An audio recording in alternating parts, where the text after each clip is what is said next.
Good morning, children of God. My name is Chukwemeka with the Igbo Hebrews.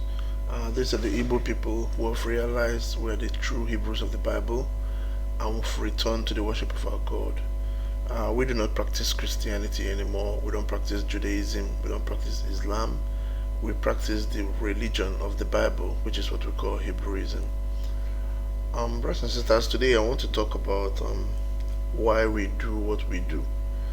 Actually, I got a mail from somebody who said the person was really very polite. He said he didn't want to leave a comment in some of my videos, but he wanted to contact me and say that even though Igbos are the Hebrews, even though the Igbo people are the Hebrews, even though those people have been sold to slavery, even though we are the Hebrews, it's really not relevant in today's world. The world has moved on. The world technology has developed so much. Our identity has been stolen or taken, like I claim, and every other thing, that it really doesn't add a lot of value to what we are today. And the person went on to say that I should instead focus on the liberation of the Igbo people today, maybe Biafra protests or Nnamdi Kanu freedom or Wazirike freedom and all those stuff. Things that are more pertinent to present day Igbos. Usually I ignore such comments, but I appreciate the politeness of this individual that sent this mail. And I also feel it's important to remind brothers and sisters why we do what we do. First of all, the reason we do what we do is, take a look at our people. Anybody who is conscious, anybody who is aware of our identity, if you take a look at our people, you will clearly, and with all due respect, you will clearly see wandering sheep without a shepherd. Clearly, it's so clear as day. If you look at our people, be it the Igbo people here in Nigeria or those in diaspora, you clearly see people who are roaming around without a shepherd. That's number one. Number two, you clearly see people who don't know who they are. Again, for those of you who listen to my videos, and right now I have like 67 videos on YouTube, I make it clear in most of those videos that you must be rooted to your ancestors. You must be rooted to your people. You must know who you are. Knowing your identity is very important. If you don't know who you are, you cannot know what you want to do. You are completely lost. So why we do what we do, number one, is to tell our people who they are, to remind them that this is us, this is what we are. And the importance of that cannot be underestimated. Our people are on the streets on a daily basis demonstrating this Biafra or the other Biafra, this and this. And again, most of the things that go on the ground, we don't really know. We don't really know who's the person who is sponsoring most of these things, or what their intentions, their ultimate intentions are. While those demonstrations, which I have participated in the past, have been very good, and also it's kind of a glue, it gives our people something to fight for. But we need to understand that our history goes way beyond Biafra. We need to understand who we really are, what we stand for. If you ask most people now today about the name of their great grandfather, they don't really know. If you ask people now how their village came about, the history of their communities, they don't know. So we need to know that people need to know who they are, because when you know who you are, then you can stand firm and have a reason to fight for your freedom. Fortunately for us, as children of Jacob, we have a hedge. We have that hedge. The Most High has put a hedge over us, but we need to know our identity and come to Him. Otherwise, we will not make use of that hedge. And it's a little heartbreaking for some people who have realized this, and ever since I realized our identity, I find it even more difficult to talk to convert our people. When I tell other people, like maybe I tell a Yoruba person that we are Hebrews, the person may contest it, but when I give the person proof and everything, they tend to believe it more than if I tell an Igbo person. And the reason is that that Igbo person does not want to face the reality, does not want to face the responsibility. When you know the truth, you know you have to leave your Christian churches, you know you have to leave the pagan worship and return to your God. They don't want to face that. They want to be in denial. They don't want to face that responsibility of realizing that they are children of Jacob. And this is not new. I mean, brothers and sisters, whoever sent me this mail, please, I'll recommend go and read the book of Nehemiah chapter 10. In the book of Nehemiah, both the book of Ezra and Nehemiah, those books are very similar. What the Babylonians, when the Babylonian Empire capitulated, the Babylonians decided to morph, to change their form from a military leadership into a religious leadership. So they sent everybody back home. So they sent the Hebrews back home to rebuild their temple. And of course, they planted some people who claimed to be priests. If you read the book of Ezra, some people who claimed to be priests, but their genealogy could not be identified. Those people were planted by the Babylonians, and that's how you got Pharisees and Sadducees and other stuff. They were not Hebrews at all. If you read the book of Nehemiah chapter 10, he mentioned the names of the families who decided to come back to the worship of our God. He wrote down those names, and he said that these families were united in knowledge and understanding. And that is the point I want to point out here. Nehemiah chapter 10 verse 28. Let me read it for you, brothers and sisters. Nehemiah 10:28. It says, and the rest of the people, the priests, the Levites, the porters, the singers, the Nethinims, and all that had separated themselves from the people of the lands unto the law of God, their wives, their sons, and their daughters, everyone having knowledge and having understanding. The scripture says that my people die due to a lack of knowledge. Most of what is happening to us, brothers and sisters, is because we don't know who we are. We don't know our true identity. And it even gets worse because there are also false teachers who have preempted who we are, and they are making money from it. I mean, I see the Jewish people sending their agents to Igbo land to tell us, because they know we can't live in ignorance forever. They know we're going to realize this, and so they send their agents to come and say we are Jews. They don't even give any reason, any proof. So our people don't take that seriously. Also in the United States, for instance, you see our brothers and sisters that are there. You see a whole people, they call themselves Hebrew Israelites. And they keep on deceiving people. Some are even taking them outside the country. Some are collecting money from people on a daily basis. The same thing that the Christians are doing to our people. These are people that are lost. They are sheep without a shepherd.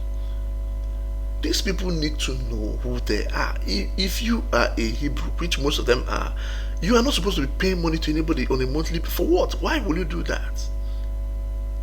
So, but if the reason we do what we do, the reason I decided to come out, again, taking great risks on my family and even on my job and everything, is because I need to inform our people. I mean, the burden of knowledge is information. If you know something, you need to inform people. And I am encouraged by the very few people that seem to wake up by the information. A lot of people write me and say they would have preferred if we have a congregation, and so that they know that they are not alone. And I really hope we can achieve that by working on the website and maybe meet in person. Maybe perhaps next year during the feast and all those stuff. But it's important for our people to realize our identity. Our identity does not start from Mungo Park. It doesn't start from when the missionaries came here. Our identity goes way, way back, thousands of years, and it's been recorded in the Bible. We need to understand that. And it's only when you understand that you now know how to fight for your freedom. You know that you can demonstrate from here to wherever you like, destroy your own businesses, do whatever you like. Still, you won't get that freedom until you call on your God. Our life is a prophecy. I mean, look at our tribe.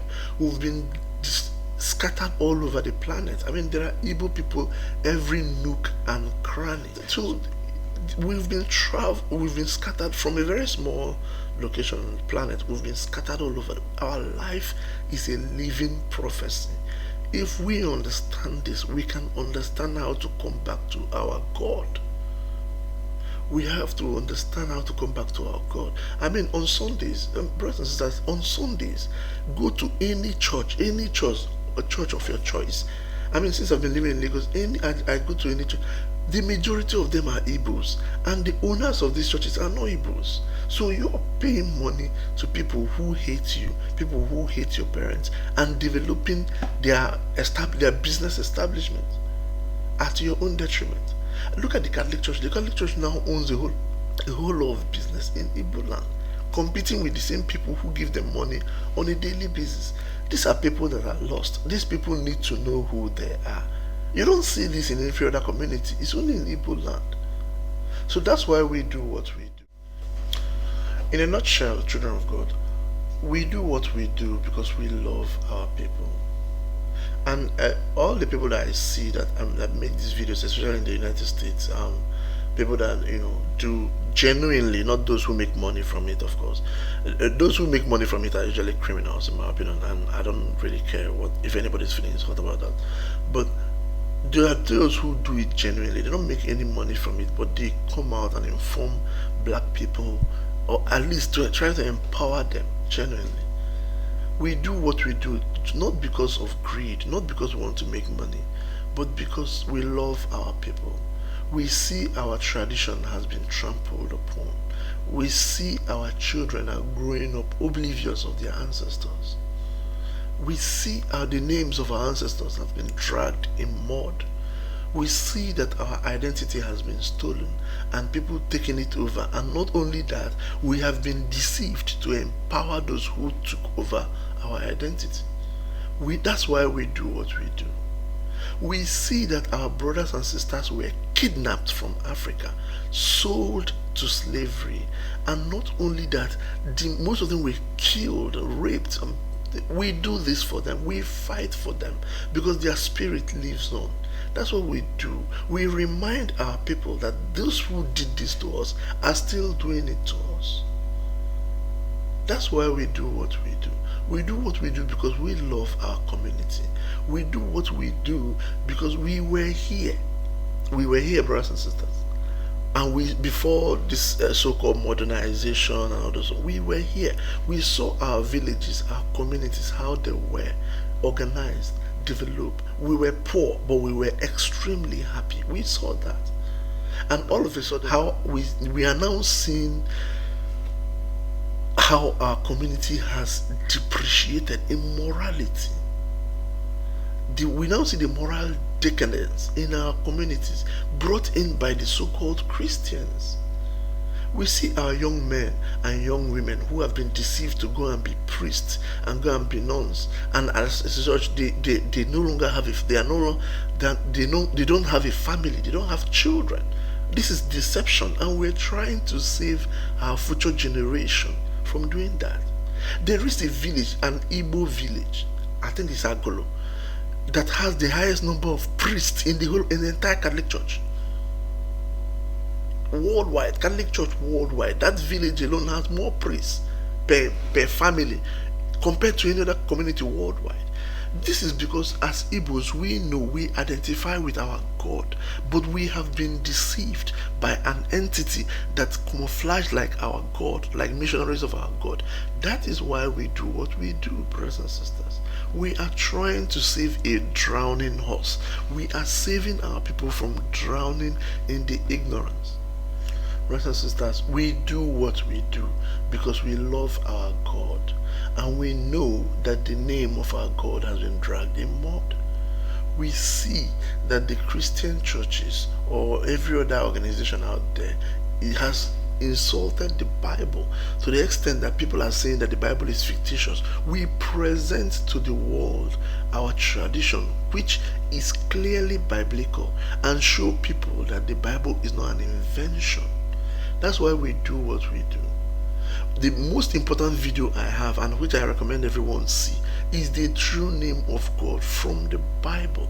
We do what we do because we want to reveal to our people the true God of Abraham, the God of heaven, the creator of the universe, the personality of that God, and the people, the Hebrews, the true Hebrew worship we do. Brothers and sisters, go and read the book of Nehemiah. We do what we do because we have to impact knowledge on people. People need to know. Nehemiah 10:28.